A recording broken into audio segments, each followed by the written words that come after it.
Doom Nation, what's up, guys? We are back with another Doomed review. If you've been following our reviews on What If, we are doing what episodes today, guys? What if zombies and what if Killmonger rescued Tony Stark? All right. So this It's is what, going to be five our and Five five and and six. six. I think. Yep. Yeah, So this is another installment of our Doomed reviews. What's going on, guys? How are you today? good. Doing good. Just watched the most recent one, which was six. Me too.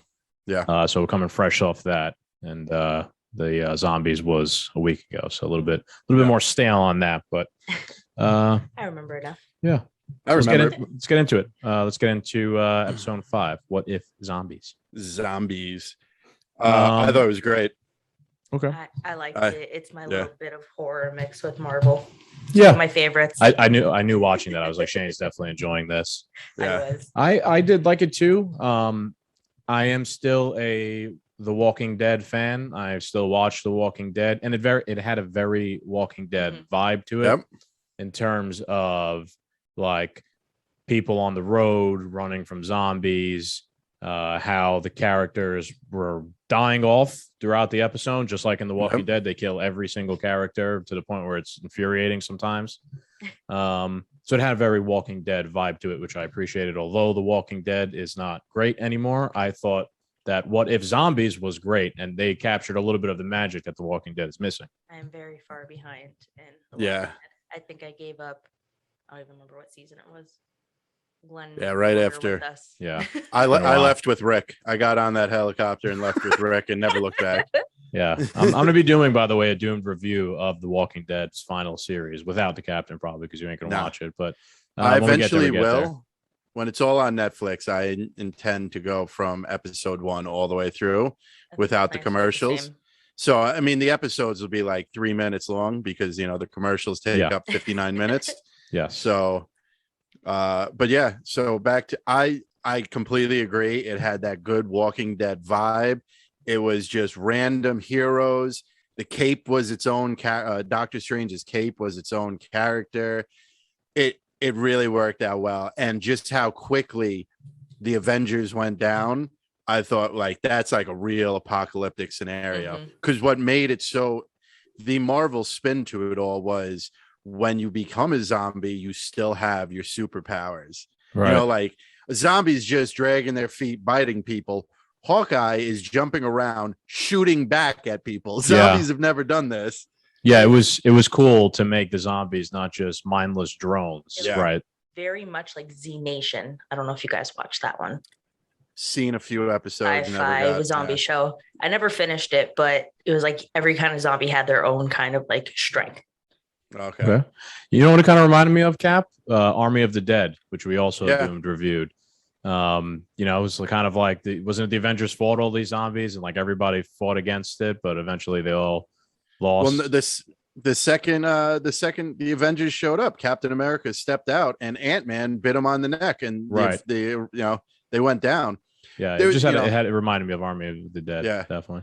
How it went down so quickly. Yes. The thing I've really been hating lately is I'm not finding spoilers online, but like just still advertisements and people talking online, they're putting way too much out on these episodes. Like I knew Hank Pym was the cause of the problem before. Yes, that's annoying. Seeing, and it's just like Hank Pym, Marvel zombies, blah, blah, blah. Who's at fault? Like, God damn it. Let me watch it at least. Yeah. Not be seeing the same things because I don't see anything, but I also like avoid Twitter until I get to watch the episode. You know me, I'm a huge spoiler. I hate spoilers like with a passion. Yeah. That does infuriate me. Like too. I knew zombie Thanos was in it. Like before I even knew the episode was about, I found out the episode was about zombies because the picture of the zombie Thanos. I see. That's annoying, right? That gives up the whole plot. I got to the end. Yeah. So that really pissed me off. But there was a lot of cool little Easter eggs in this one, which is probably why you liked it so much. One of my favorite little tiny, is it really an Easter egg? No, but it kind of was an Easter egg, was when Bucky took out Cap. Yeah. And then he took a shield. So he now we kind of got a little thing where he takes the mantle of Captain America, kind of. a little bit. So I thought that was pretty cool. Yeah. After They the killed, Falcon and Winter Soldier kind of like almost explored that. They killed Falcon in a brutal way. They chopped him in half in front of Bucky, which is even crazier. I think the fights between like the living heroes and the zombie heroes was great. There was a little bit of an advantage, obviously, to being alive. And let's go over who was alive. So we had Spider-Man, which is great. Yeah. The Spider-Man was good because he has the spidey senses. He could tell before he's about to get bit. He's much harder to hold down and capture. So I could see why he lived. He's also a kid, and he's well versed in like the zombie the zombie movies. Yeah, zombie movies that's been going on right now. And that was kind of a reason why he survived for so long. Because he's probably been watching The Walking Dead. If there was a Spider-Man and he was that age, he probably would have watched The Walking Dead. We got Bucky Barnes, so he's a super soldier. So that's pretty, easy to fight off. Who else did we have? Yes, Hope. Which is a great friggin' power to have in a zombie apocalypse to shrink down that size. Mm-hmm. Right. And then it started with Bruce Banner. Stranger's Cape. Okoye. Right. Yeah. It was like the most random group of people. That's what I liked about it, because The Walking Dead always, and these zombies movies, it's always just a combination of who's running and gunning in the right direction, and you meet the most random people, and that becomes your team, that becomes your family. And here, they created this little team out of just necessity. And like I said, even the Cape got in on it, which I thought was so cool. Yeah, I agree with you guys. I liked that they also, not only was it like you're on the road and you get this random team together, but they intentionally put together almost like a random Avengers team of characters that haven't throughout the rest of the stuff we've seen so far really interacted or had any relationship. So I thought that was unique and cool that we're seeing Spider-Man team up with Bucky Barnes and Okoye, like people who did nothing together in the movies at all. And Stranger's Cape, you know what I mean? Like it was new, it was unique. I liked it. Like at that point in time, really the only interaction Bucky and Peter had was Civil War.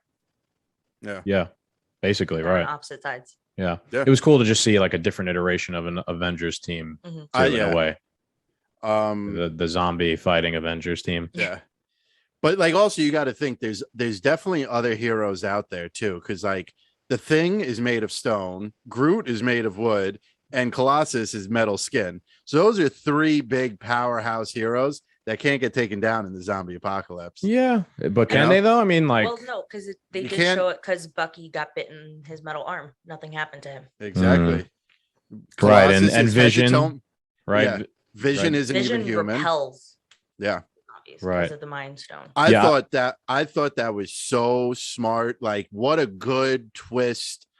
Like that made sense. Yes. Yeah. Yes. This like that worked perfectly. Like we always talk like, oh, zombie apocalypse. We're gonna get all the guns and food, and we're gonna go upstate. Blah blah blah. But like here you are in the Marvel world, and like what heroes are gonna excel in a zombie apocalypse. I never pegged Vision at all. Never even crossed my mind. No. I would have never picked him out of a lineup to be, on my team for a zombie apocalypse. They made it work, and it was perfect. Yeah, well, it makes sense, right? Because he's not really human. He's more of an AI machine. Yeah. So zombies don't want anything to do with him. Plus, he could figure out the whole. Right? Wasn't he? He was kind of taking the role of. Well, he was obviously trying to save Wanda, but it also reminded me of that movie with Will Smith with the zombies. I Am Legend. Where Legend. He's like the doctor that's trying to figure out how to fix everything. So they definitely drew a little inspiration from that movie too. I felt the scene with Wanda was crazy with the Hulk, unexpected. Honestly, I don't know why. I just did not expect that. It was so just like evil and powerful, and like the way they portrayed her as like this super powerful zombie demon was perfect. There's a part of me that feels like Vision wouldn't do that. That's what I was saying. Vision wouldn't sacrifice T'Challa to feed her. You know what I mean? Like, I really don't see that. I do though, because they played up the love aspect of their relationship, and so did Loki's series. And that's been like a major theme in the Disney Plus series. So Love will make even a Strange's episode. Like Love turned him into the villain, an evil person, right? So I guess it's been a theme throughout the other shows or just episodes. Like not thinking of like WandaVision. Just again, this I want to say takes place like Civil War era time. Vision and Wanda weren't together. When does it take place? This is basically place when Avengers, Infinity War, like right before. Right. When Bruce Banner lands in the Sanctum, or what's Strange's house called? Well, this takes place at the time of the original Infinity War movie, not Endgame. Yeah. Right. Yeah. Okay. Yeah. So Hulk's coming back from Ragnarok or whatever, and he gets sent through the roof of Strange's place. Pops up. He's no longer the Hulk because Thanos whooped his ass. Remember? Yes. And so it picks up from the start of that movie where Iron Man comes in to save Bruce Banner, but they're all zombies, which I'm starting to like. I'm starting to notice I like the what if episodes that take tidbits from the movies and stuff more than just a whole new universe with a whole new story. I mean, most of them usually. Most of them. The one I hated. The one he hated the most, though, were more of original stories, which is ones I like the most because they're original. But I think some have been completely original stories, like when we did with the T'Challa Star-Lord thing, and then some have been complete rehashes of old movies, like the first one with Captain Carter. And then some like this have been a mashup of both. So this was almost a brand new story, however, within the bounds of Infinity War, kind of. Yeah. This was like Infinity War meets The Walking Dead. And I mean, it just had everything in it that I could possibly like. Right. Or this is like Infinity War gone wrong. Because of zombies. Yeah. And also it's interesting, like at least this is like one of the very few times in a zombie show, movie, whatever you want to call it, we got the reason for the zombie apocalypse. It's always a mystery how the sickness started, where it came from, blah, blah. We knew they brought it back from the quantum realm. It was a quantum virus that was infesting I thought that was cool. I agree. Hank's wife. And I mean, at least we knew where it came from and how it started. So, I mean, you never get to solve that mystery in most of these zombie movies. Things. You don't know how it starts. It just starts. Also, I mean, just to skip ahead to the end, it was very dark in a sense of like they lose and they're gonna all die, right? Because when they get, when they're going to Wakanda, you see that Thanos and everybody is already there, and they're weren't they like basically bringing him the final stone, right? So the way I interpreted it as like that's the way a lot of people assume zombie shows are going to end or movies going to end. Like you're not going to win in the end. The zombies are going to win. So that's kind of what happened. Are we going to get an episode 2 of this and the next one? I don't think so. Supposedly there's talks for a live action movie. I saw that too. In terms of what? For Marvel zombies. Really? Supposedly going to get a live action movie and people are just hoping it's R-rated. Okay. That's interesting. I don't know. I got to disagree because that was the first time I really felt like, wow, there's going to be like a second episode. Like we need to see where this goes. Like how do these few Avengers fight off Thanos? Who didn't we see? Like we didn't see Thor, we didn't see all the Guardians or whatever. There could still be other superheroes that could come in and help save the day and fight, zombie Thanos. Anything in space. This is solely Earth. But how about this? Let me ask you guys this question. Thanos is still trying to get the Infinity Stones, even though he is a zombie. What's zombie Thanos's goal of using the Infinity Gauntlet with all the stones? It's probably the same goal. Is it the same goal, or does zombie Thanos maybe get the last stone, snap, and turn everybody back out of not being zombies anymore? Oh, and he's the hero, right? Maybe, and then snaps them, and then 50%'s gone. Right, maybe right. He does 2 back to back. That's why get rid of you now. That's why I really think like for the first time I was like, okay, I think like if we get a season 2 of What If, we're gonna see they'll mix them in and we'll have some new original ones, and some of them will be episode 2s of what we saw this season. I think there is going to be a season 2. Yeah, I think so. Definitely. They've seemed to have. We'll get into this too more on the second episode. Have written some of these into open-ended, to leave room. They probably left it as let's write some of them open-ended, and if the What If series ends up being successful, we'll revisit it and do it again. And if it doesn't, no big deal. It's just a cartoon. Just ends. Yeah. Right. The Hulk versus Wanda was an awesome fight. The Hulk, I think the Hulk wins that, because the golden rule of zombie movies is if you don't see the person die, they always show up later to save the day. True. Yeah. You know, every time, you know, you see somebody sacrifice themselves and you never see them die, they always pop back up. So I think the Hulk is going to win the fight against zombie Wanda. They also showed when he's in his Hulk form, he doesn't turn. Yeah. They can't bite through his skin. Because he went to go get bit and his arm turned green and he was fine. Right. Yeah, which is like the Hulk's... He's impenetrable. Yes. Yeah. It's a good way to put it. Which I think in the comic book, there was a comic book series of the zombies. I know like Wolverine turned into a zombie, which would make a very hard to kill zombie right there. But I think the Hulk might have turned in the comic book. I'm not 100% sure. No, I'm not familiar with any of that stuff. I know my dad has a bunch of the zombie Funkos.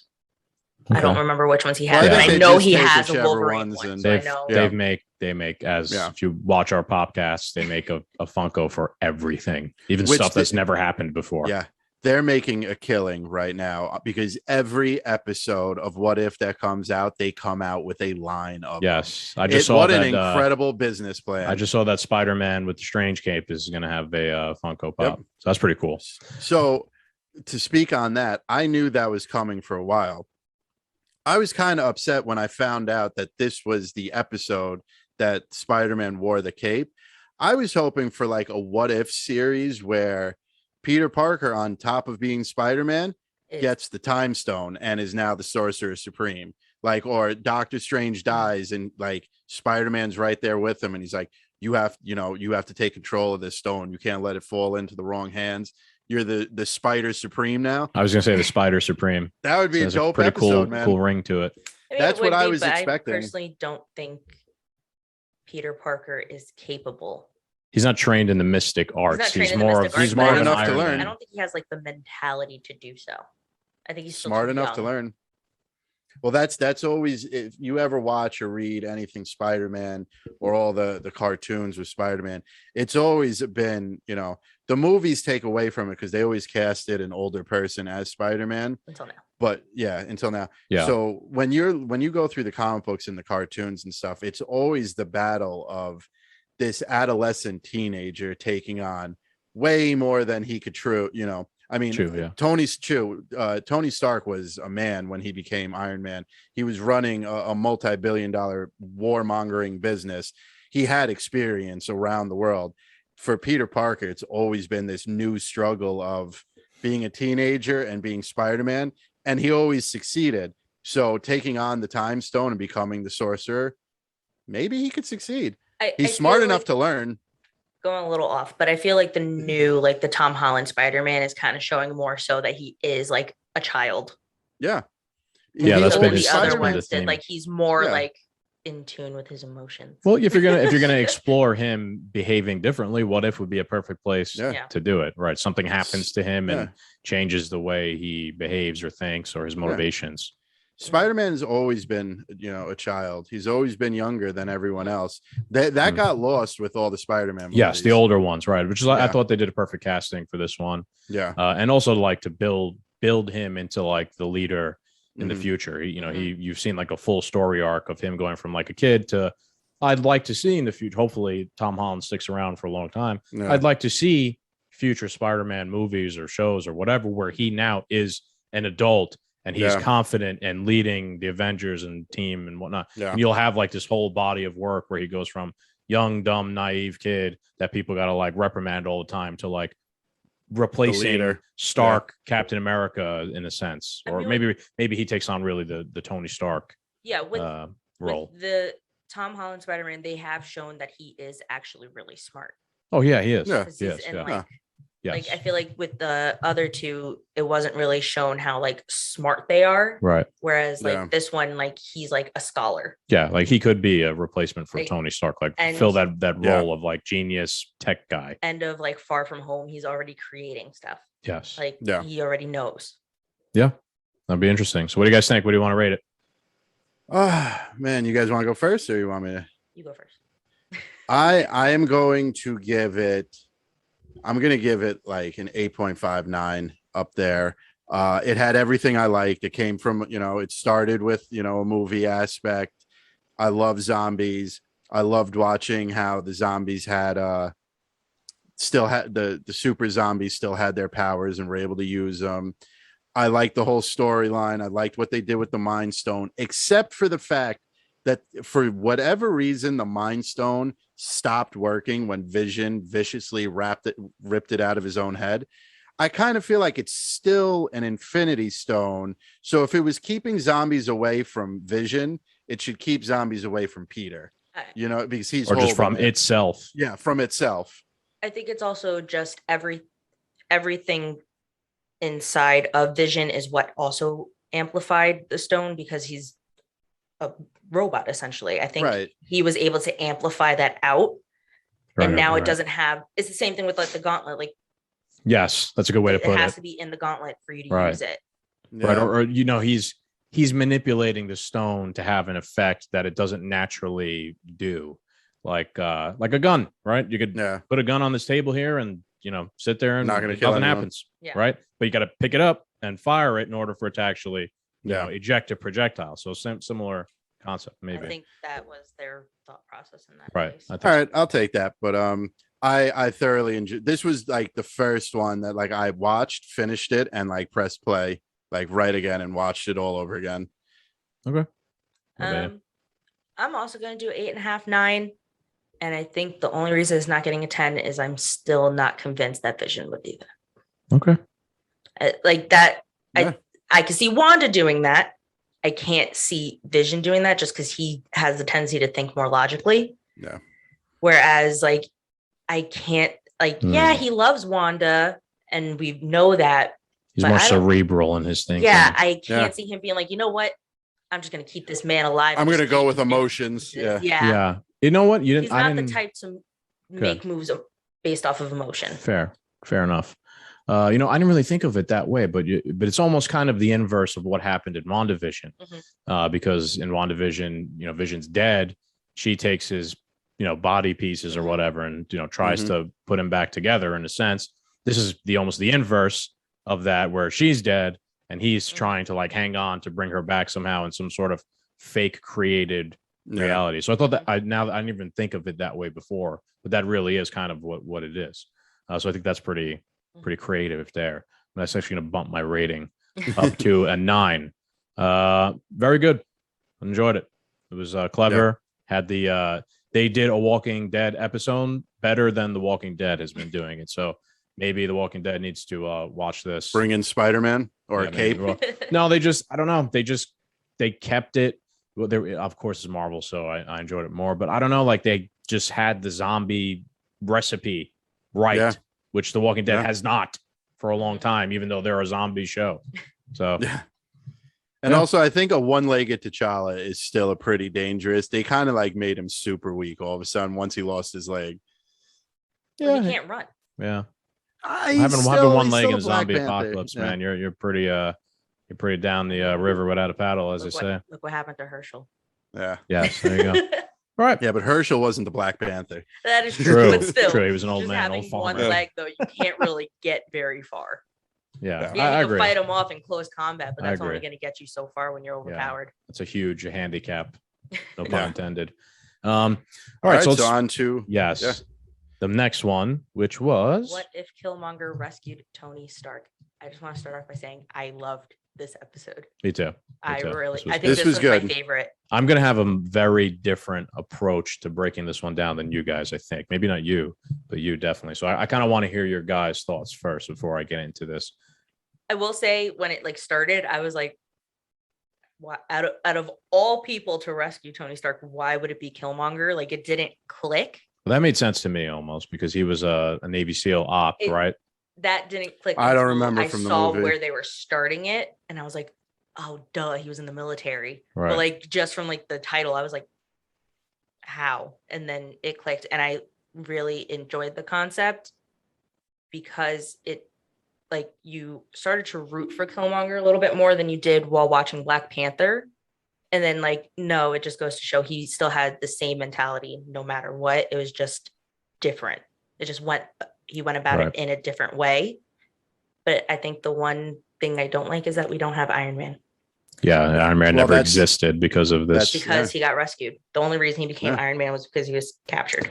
Even his mindset also never changed much because of the method. He never went through his hardship period, right? His trauma where he was, captured and That's why he wanted to make bigger, better weapons. In the movie, when he was captured and he escaped on his own, we can't be making weapons anymore. Right. Now I got out of there because this guy's a weapon. We need to make bigger weapons. Yes, exactly. Yeah. What did you think, Cap?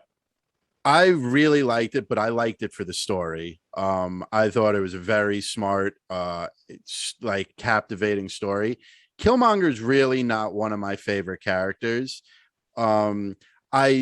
I mean, I've watched Black Panther a few times, not as many as I've watched, compared to like Endgame or Infinity War or something like that. I never truly understood what the big craze, why everyone loved this performance that came out of Michael B. Jordan for Killmonger. He was just another villain to me. And that's fine. He, to me, he was just another villain that wasn't, an Ultron Thanos level type villain. He was your run of the mill villain for the movie. But other than, it being Killmonger, the story behind it and how calculated and smart they made him was super interesting, especially once Tony turned the corner. But I think I would have liked to have seen more if they made an Iron Killmonger suit instead of. Yeah, I was wondering if something like that was going to show up. That's what I thought was going to happen, not them. Right. I thought they were going to make him Iron Man or something like that. Yeah, I agree. I thought it was going that way. I did love, though, how like there was the corruption in Tony's company. And they were like, oh, I got the receipt. You tried to assassinate him. I just put it all he screwed everybody over in a heartbeat. And that was great. He's a brilliant, not only was Killmonger a Navy SEAL, obviously skilled warrior, but he was also a brilliant tactician in terms of, I remember from the Black Panther movie, he's not just a warrior. He's a fifth dimensional warrior in terms of propaganda, tricking people. Mm-hmm. Playing more, it's more than just he could shoot you. He could play the mental game with you too in order to achieve his ends. Mm-hmm. So they stayed true to that, aspect of him from the movies. I just want to point out, no matter what, Tony Stark dies in any universe. Yeah, that's an absolute point in time. Yeah, I was just gonna say it's an absolute point for the universe to go on. Tony has to die. Not meant to live. Yeah, definitely. So for this episode, it was interesting for me, right? I thought it was brilliantly written and well done. And this was another dive into sort of Disney, sometimes with the Falcon and the Winter Soldier, sometimes some of these Disney issues touching on real life politics. Yep. But they did it well in this one again, which shows you it's not impossible to do well. Yeah. And first of all, I thought it was watching this episode and watching Killmonger's progression. I was having the same thought as you. Okay, well, this is different from what happened to him in Black Panther. So is because different stuff is happening to him, is that going to change his trajectory from, being revealed as the villain in the end to instead of him becoming more of the hero in the end or being a good guy? I thought, well, look, maybe now because he's being recognized, people are recognizing that he's smart, he's good at stuff, and they want to work with him. Redemption. He was kind of, will this change his perspective on the world? And obviously did not whatsoever. Spoiler. I think wow, that was not good English. I think also. Yeah. It's okay. I think you're on this show, so. Yeah. I think also the difference with this versus Black Panther is that King T'Chaka is still alive. Yes. Because he wasn't alive in Black Panther when they first met him, they weren't very welcoming of him in Black Panther. Right. But because we know King T'Chaka killed Killmonger's father, he's gonna kiss ass to try and make up for it. He's yes, welcome, we are family, but I did kill your Yeah, dad. it was interesting to see that scenario. Right? Well, he did say, if you listen to what what's his name, King what? T'Chaka. T'Chaka said, I remember when Killmonger showed up and his wife was like, oh, he didn't bear any son, and T'Chaka was like, I led us to believe this. I let this happen. Like, he admits to, like, he knew the whole time. He knows what he did. He knows who Killmonger is. So, like, he led the whole family and nation, whatever, to believe that there was no son or no heir to his brother. Yeah. Killmonger played him like a fiddle, obviously. Oh, yeah. Throughout this entire thing. I also, real quick, I want to make a point that this is essentially a mixture of the story behind Iron Man 1 and Black Panther, right? However, both of those movies originally took place at like years apart.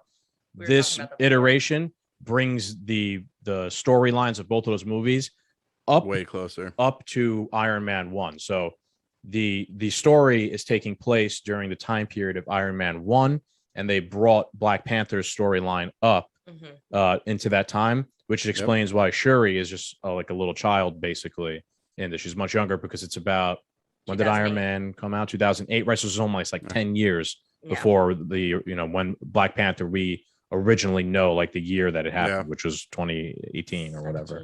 18. Yeah. Also, by Tony not becoming Iron Man, that was the ripple effect in the universe that led to Endgame. You know what I mean?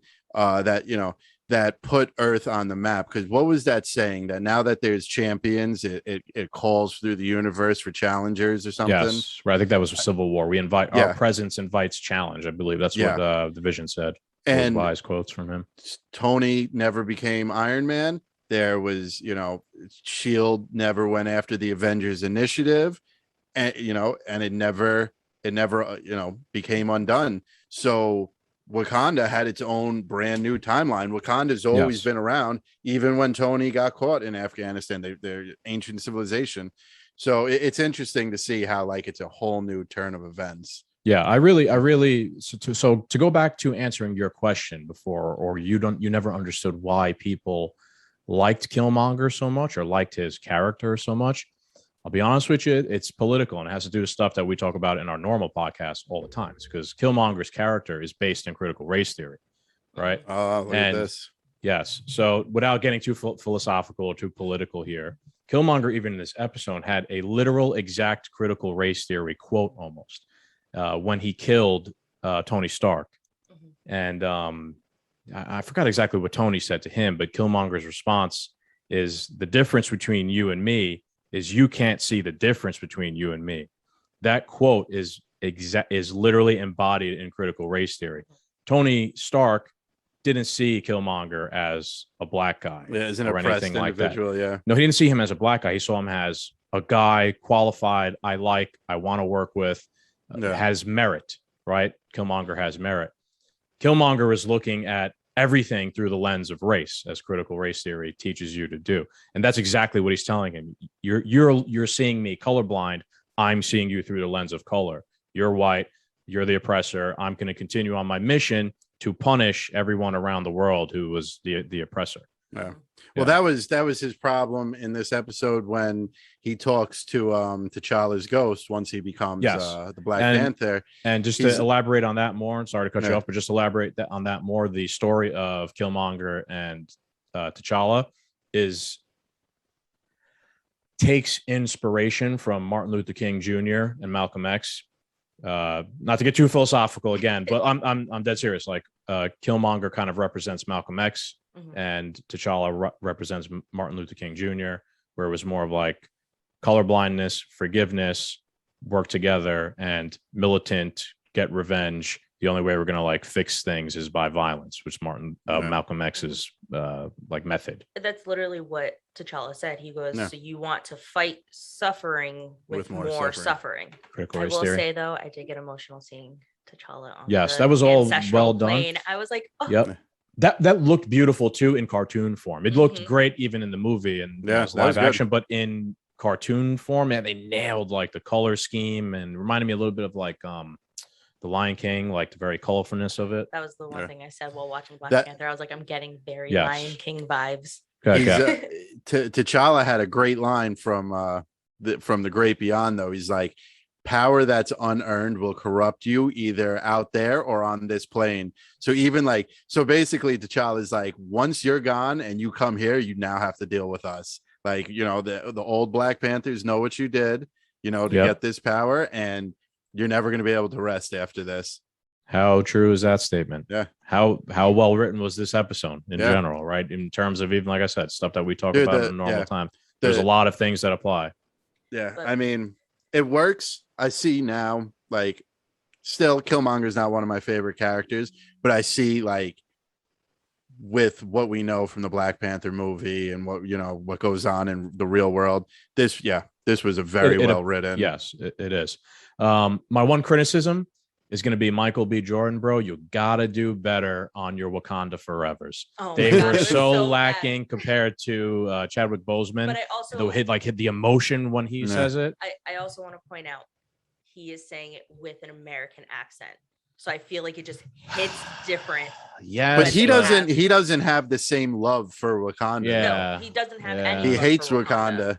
But I felt like I feel to make them think that he cares. He does not care. Everything he did was a manipulation for them to think he wants to be one of them. But if you're trying to manipulate them, you'd say Wakanda Forever with way more enthusiasm in your voice. I felt like it was just like a very poor emotional acting job in terms of that one line. The rest of everything was perfect, but that's my only criticism. I was going to say, the one thing we haven't touched on yet is Pepper being skeptical of him from the beginning. Yeah. And her being right. Yeah. Well, Pepper's good at that. That's literally her job. You know what it was? Sorry, this is kind of off topic, but the second episode was not Chadwick Boseman's last thing, because he voiced in this one too. This is his last anything. Okay, because I thought I for whatever reason I was made out to believe that like he was. They probably recorded thing, but it's not. Yeah, they probably recorded both these episodes in one day. Yeah. So, I think. Well, he was in the zombie one too. That was him as well. Yeah. So he has a pretty big part in most of these episodes. In this episode, only 3 people were not the original. It was Pepper, Shuri, and Tony. Yes, I watched the opening credits and I was like, wow, they got most people to do this, which I enjoyed. Nice. Makes it authentic. But I will say, whoever did Pepper did a really good job. It sounded like her. Yes. Shuri. I really like whoever does Tony. For me. He does Tony in every animated whatever. Yeah, I think it's great. Yeah, it was pretty good. So before we rate though, the one thing that annoyed me, because going back to our what our regular podcast is, the second Tony died, the military was like, we own all this, go fuck yourself. Like, you know what I mean? Like, well, that's exactly what they would do in real life. Colonel Ross just showed up. He's like, all this tech is ours. Bye. All right, load it up. Time to go to war. Yes. Yeah, I like how they included him too, but I thought that's a pretty accurate depiction of what the military, the American, I don't disagree. American military industrial complex would do. Yeah, and 100%. The MCU. This country killed one of ours. Yeah, right. The only thing I don't understand is that, like, Wakanda, like, even though this is going on in 2008 or 9, whatever, Wakanda has always been an advanced civilization for many more, decades or years, whatever time span you want to put it, than the rest of the world. I enjoyed the big fight scene with the Wakandans versus the Iron Man Gundam warriors. I love running through style fight scenes like that. So that was very well done. Yeah, pretty cool. And running through with the Rhino was dope. Yeah, but this is an advanced civilization, and you're fighting robots with spears. I just don't get it. You're an advanced civilization, but they were vibranium spears, though. I get it, but I'm pretty sure there's. In everything, they don't really make weapons. That was never. But they have defenses. They have right. They have they're a defensive, culture society. They can defend themselves, but they were never. They've kind of stuck with that generational thing of just like fighting the way they always have, and it's just gotten better. Yeah, it would have been convenient, just shoot them down. But I think they all fight better hand-to-hand combat type situation. I also want to point out, I did love that the Queen was the general. Yeah. I love that because that confused me because was she in the movie? No, in the I don't movie, know. it was So they kind of just Okoye is the general in but it makes the sense. movie. Okay, again, that would make sense being this is about 10 to 12 years earlier. So I guess she's younger, is in charge, and Okoye later on maybe takes Okoye up the took over, which job. is what happens because same thing with T'Chaka and T'Challa. Yeah. T'Chaka is no longer able to be the Black Panther, so I think that is what it is. But I absolutely loved her, and I just love Angela Bassett. Some of the yeah, she's great. Some of the stuff you're saying, Cap, is making me think even more deeply about this. And Wakanda is almost the ideal society in a way. They're technologically advanced and they have military might. However, they don't use it for any offensive purposes. They also try and withhold it from the rest of the world so that the rest of the world doesn't get weapons and do bad stuff. Simply minds their own business. Yes, right, exactly. And America is essentially the complete opposite. And as soon as it gets some new tech, it immediately launches a war on a tiny, nation. That's why Wakanda has lasted so long, because people don't even people know it's there, but they don't know it is what it is until the shields come up. Because even like Ross was like, "That's Wakanda." Because first they just see trees, the hologram, and then all of a sudden it comes up, and he's like, "Oh my god, that's Wakanda." Yeah, I'm thinking back to Cap in terms of like the beacon on the hill thing we've spoken about. Like Wakanda's kind of like the beacon on the hill, but they make the mistake of not showing themselves at all. Yeah. Like, how could you be the beacon on the hill if you don't even reveal yourself? Yeah. So Wakanda and America, but they're putting their own people first. They're only worried about Wakanda and Wakandans. Yeah, right. Like they don't need anything from the outside. Yeah. At the end of the movie, at the end of the Black Panther movie, they realized the error in their ways of we should be the beacon on the hill. We should, not be. We shouldn't do what Killmonger wants to do, which is essentially kill everybody. But we could help. We could show like there's a better way. We could be the beacon on the hill. So yeah, I thought that was just very. But it comes with a price. Yeah, we'll see. So we'll see how they. One last point.